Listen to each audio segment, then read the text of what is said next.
This is Pratic's self-developed movable beam and workable gantry machining center.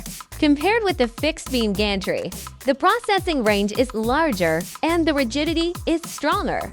The stroke of the W-axis and the Z-axis can be superimposed, which can have a higher crossing height and can prevent the situation of insufficient rigidity caused by too long vertical extension of the Z-axis.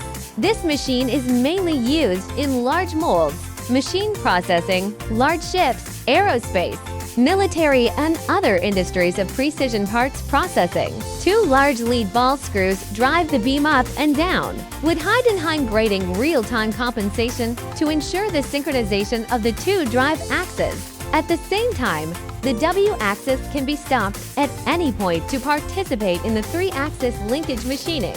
The strong clamping mechanism of the W-axis can provide 30 tons clamping force, improving stability and rigidity during cutting. The cross-section of the beam is large, and it has good bending resistance and cutting resistance. Z-axis adopts double servo motor and screw structure, which has higher response speed and rigidity in machining mold and surface.